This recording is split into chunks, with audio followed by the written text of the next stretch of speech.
Hi, everybody. This is Addison Shanland from AirInsight. Today is March the 30th, and my guest today is Rainer Ohler, who is the principal at seniorstrategist.com. And Senior Strategist is a partnership of international communications, reputation, and branding consultants. They're all seasoned problem solvers, expert in managing sensitive, high-impact issues and situations, collectively drawing on a wealth of experience accumulated over several decades of operating at the highest level in politics and business globally. Wow, Rainer. Well, what I was going to say basically was it's a lot of people with gray hair and many years of experience. Right. I think yeah. knowing you, I think that it's probably all it's certainly like a think tank, wise people. I wasn't say wise men. We're not living in that world anymore. Wise people, No. Wise people club. Yeah. Thank you very much for sharing some time with me. We want to talk about, well, I'm hoping we can talk about the situation in Europe. I wanted to say crazy situation in Europe. Can you give us, I mean, you're based in Europe. What is the big picture on Putin's war and its impact on Europe? I think we are only beginning to realize the big impact. And there are, terrible things, but there are also some good things. Let me start with, some of the terrible things. I think we are expecting millions and millions of refugees coming over. Probably 8 to 10 million of the 40 million Ukrainians are expected to leave their country and will be here somewhere, in continental Europe, or maybe some go to the UK, some come to America. So a huge refugee crisis first.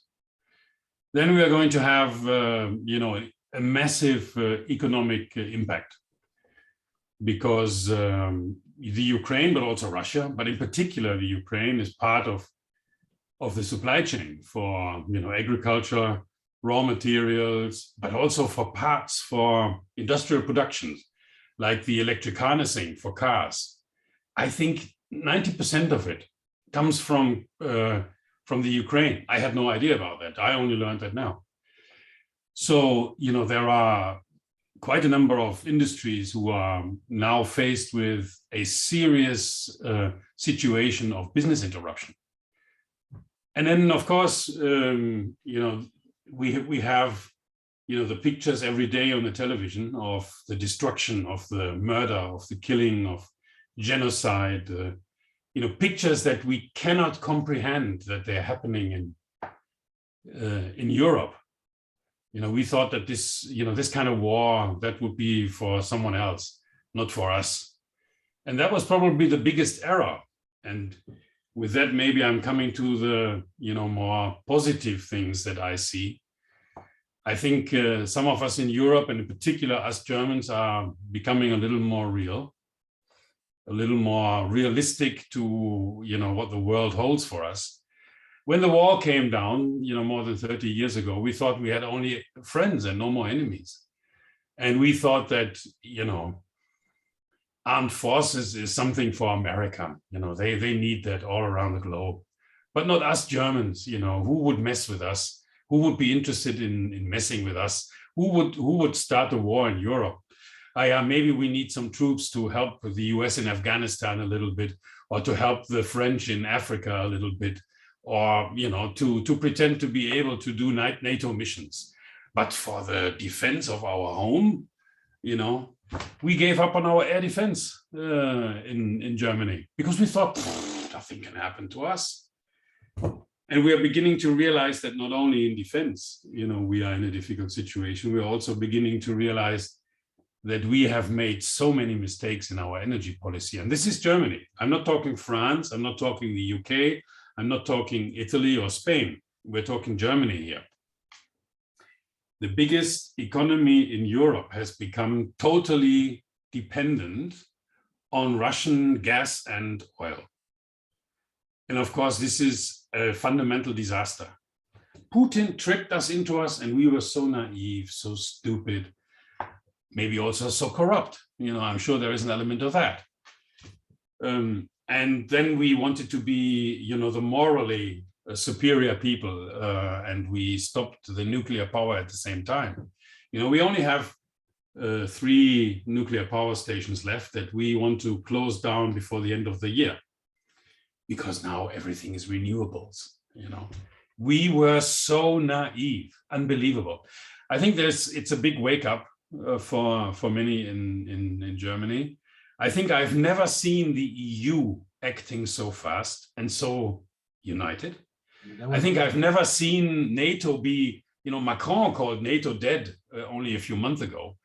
Now NATO is, you know, as powerful and united than never before since the end of the Cold War. Those are the positive aspects, but you know, we don't know how this is going to play out and how this continues. I think there are many people who have a lot of sleepless nights now.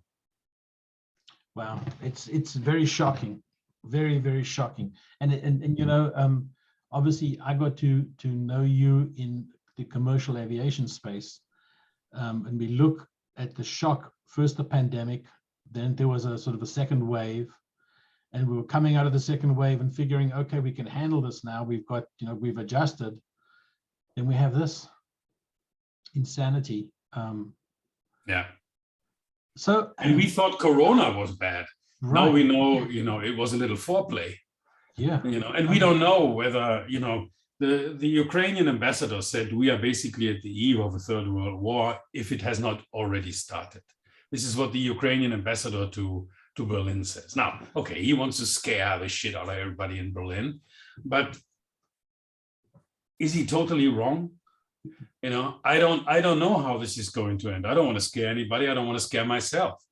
But what is, you know, the way out of this? I have no idea. I can't see a diplomatic solution. Turkey is trying very hard. I don't believe that the Russians are serious. I think they're just trying to gain time to regroup and reorganize, restructure.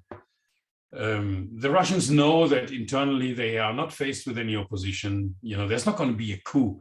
Anything that you and I would think about would be the natural reaction. We can't expect that in Russia. The control system is so tight.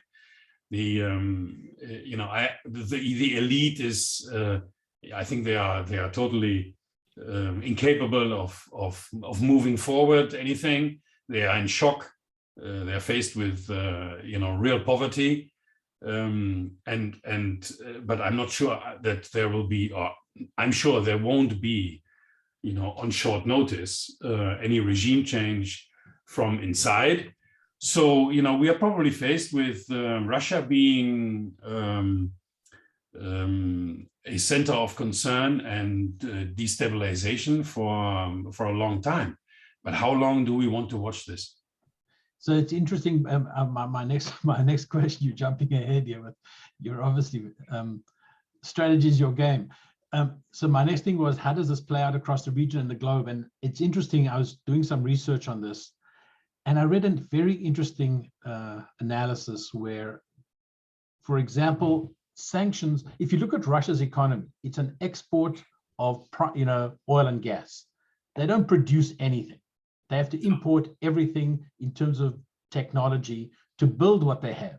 So, of course, sanctions are going to, well, for example, their sole tank factory is not able to produce tanks at all now because of sanctions. So I think that in terms of the military threat, the options left on the table for Putin's government shrink daily. So, of course, that's why there's the nuclear threat, because they're going to run out of everything. Obviously, we've seen some mutiny already, reports of mutinies. But the thing that intrigued me was, because of the shortages of food in Russia, there's one oblast, I guess, or one province, if you like, that produces sugar, and they have no shortage of sugar. They have decided that they are going to withhold their sugar from other parts of Russia so that they can barter better for the state, this one province, if you like. So I think that when we talk about how does this play out across the region and the globe, certainly in the region for Russia, Russia doesn't really have a lot of strategic depth in its economy to withstand these shocks. So even like you were saying that, you know, in a normal place, there might be some kind of revolt against the government.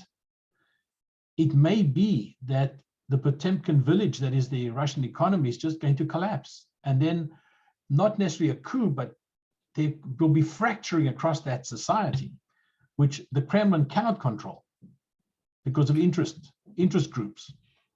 I wish you were right, Edison, but I have huge doubts. I think that, the Russians still have, it's a huge country. And I think they still have reserves and they still have ways to import stuff. They have the Chinese friends in the East, and the Chinese friends have no interest that the Putin government be overthrown and be turned, into a Western-friendly democracy style government. This is certainly not in the interest of China. China's interest is to keep them what they are, a kleptocracy, weak, surviving and being, a center of concern and insecurity for the West. Anything else would be seen as from a Chinese point of view as a threat. So they will supply as much as they can. And so I don't want to put the water in your wine, but I'm not very optimistic when it comes to that. Right. I think that the West, made a mistake at the beginning when, Putin was attacking, and our politicians, were already waving the white flag here, telling the Ukrainians, "Oh, you have to give up. You have no chance against the Russians. It will be a matter of hours. Please give up. Make peace immediately. Compromise." This was the first mistake, and the second mistake was to signal to Russia that because of their nuclear threat, we wouldn't do anything. And I think that was a major mistake. We should have, right from the start, said that we are watching this carefully, that we will care for our interests, that something, I don't know, some better wording. We should have created a situation where Putin couldn't count on us not doing anything. Right. Now he knows that we are dead scared and that we're not going to do anything. Right. It was. I would agree with you that in terms of poker playing, the West blinked way too soon. Absolutely. Because, of course, we are democracies. And, of course, politicians are constantly asked the one question: will you send troops to free the Ukraine?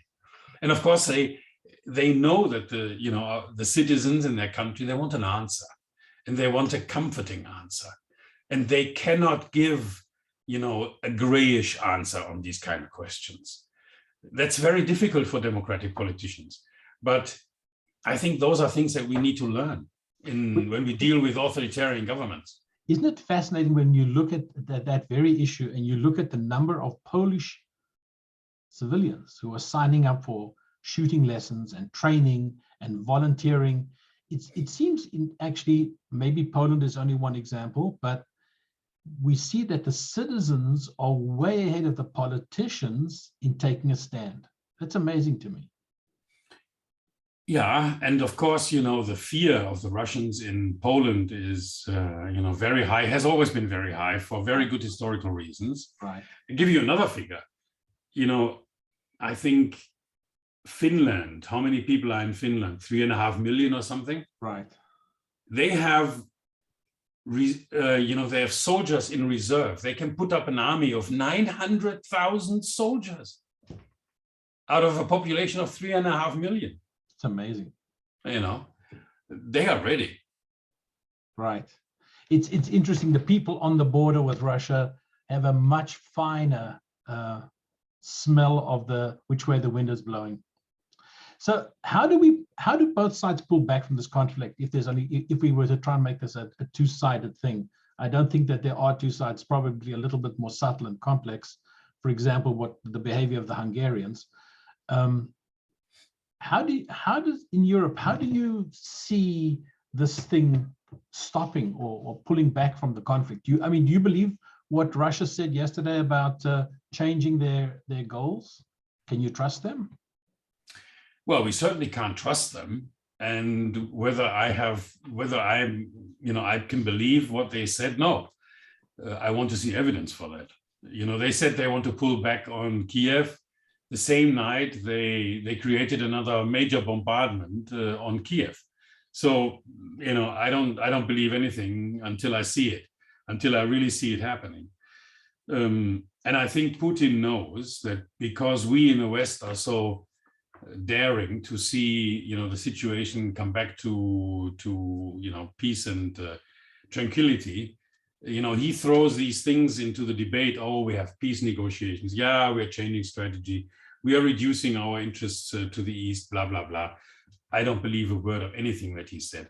Putin wants NATO to retreat to the situation of 1997, which would mean, several members of NATO have to give up their membership status, forces have to be pulled back, et cetera, et cetera. None of this, is even thinkable theoretically. Right. So he will not stop when he has totally destroyed Ukraine. He will move on. Next one, I don't know what it is. Is it Moldavia or is it, one of the Baltics?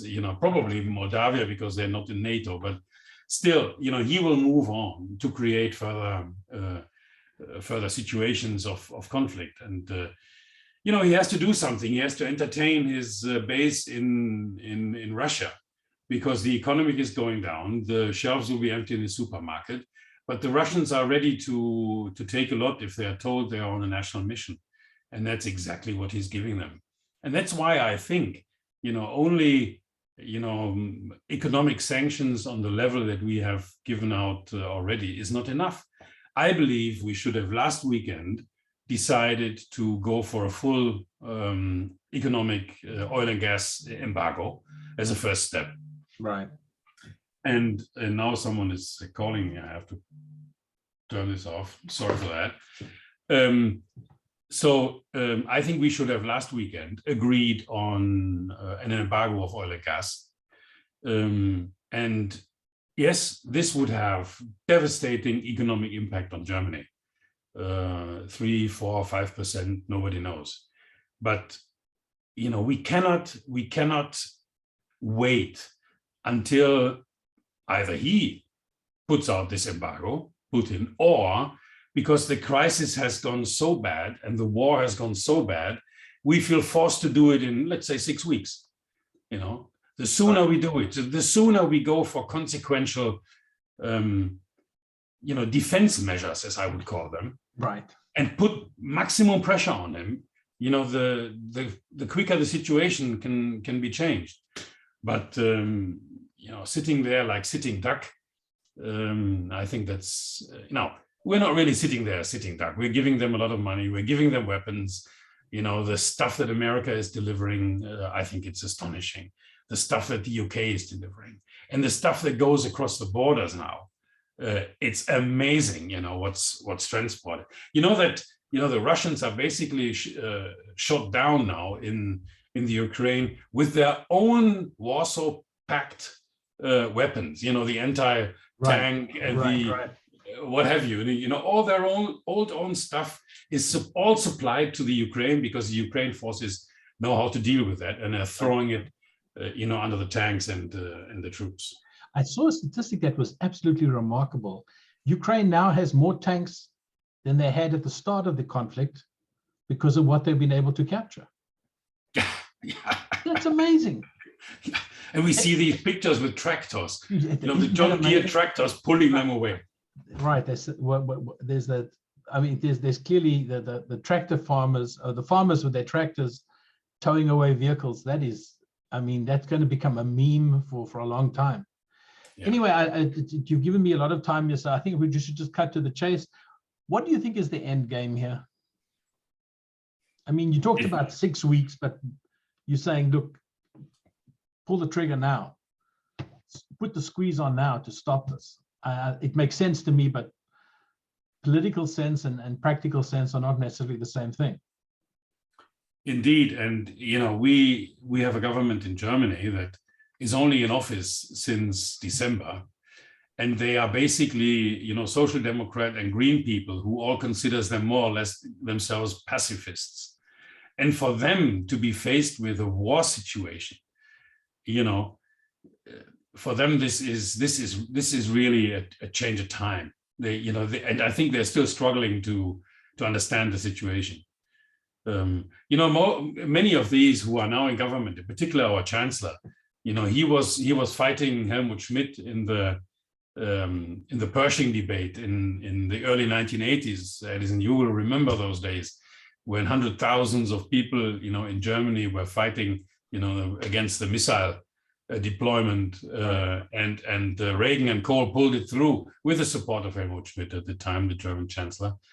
And they were fighting against that, and basically that was basically the first step to end the Cold War and to bring the wall down.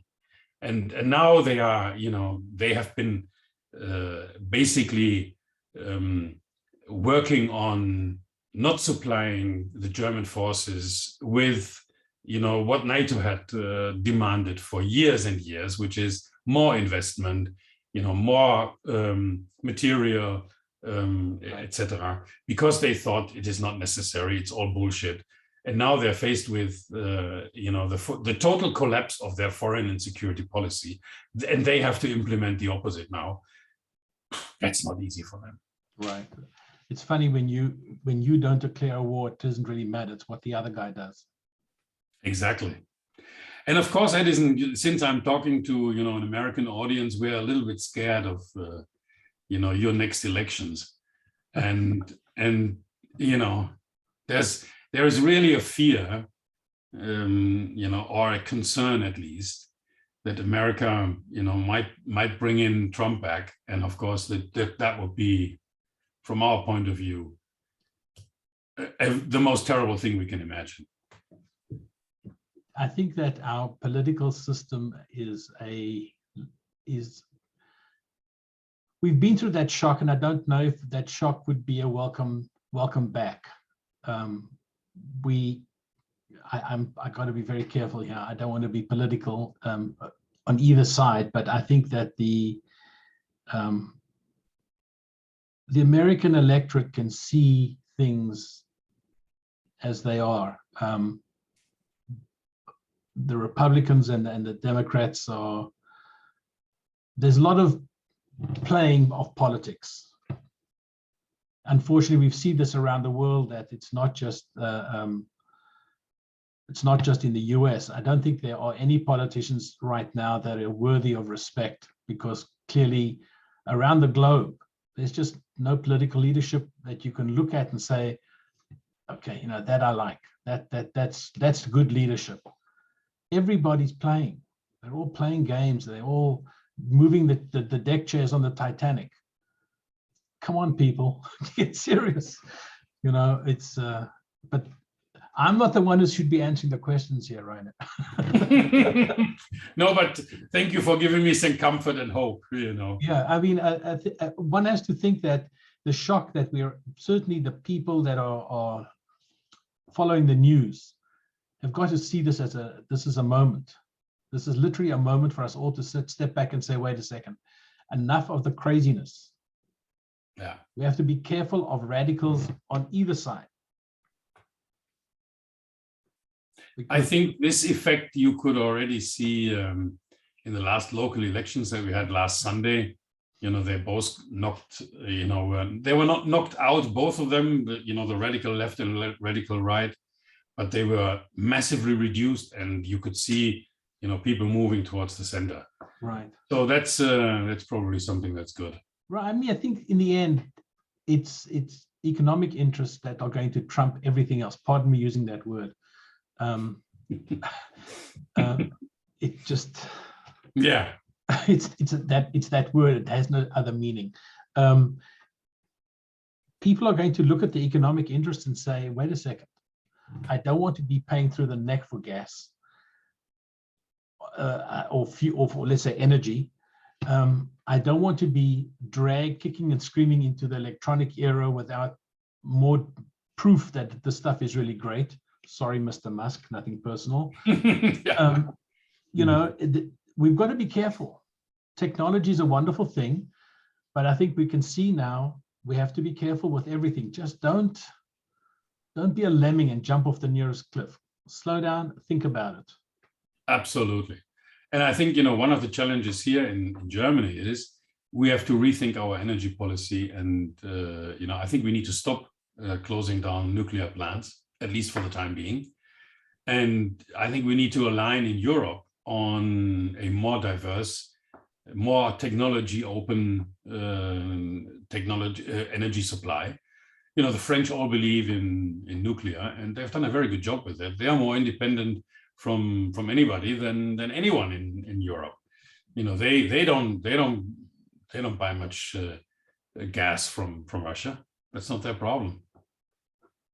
Right, but there is also the quid pro quo that nuclear problem, or the nuclear choice, was a great one at the time. What's it going to be like 50 years from now, 100 years from now? I think in many decades there will be different technologies. I think that I think we can expect a lot of things to come out now.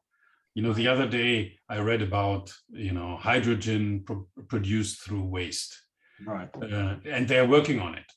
And right. This is, they told me that this is even CO2 net negative.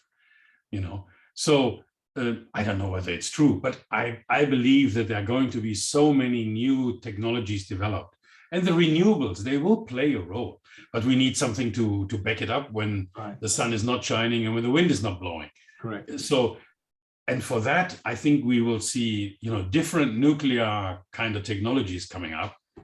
I have no doubt that we can manage that with the technologies that are coming up. It's interesting in the commercial aviation space, you see this frantic race toward hydrogen and hybrid electric, but actually we should be focusing on SAF and producing SAF. I think we need to do both. Bridge. We need to do both, Edison. Right. But what I'm saying is the SAF will never be enough. There will never be enough. And so, we have to do both, and we can do both. And, the field of hydrogen, there are, I think we are going to see an explosion of patents and technologies getting into production. It's really fascinating. Well, at least we end the conversation on a sunrise, not a sunset. Yes. Rainer, thank you so much. Thank you very much. Thank you. Big pleasure. Thank you very much.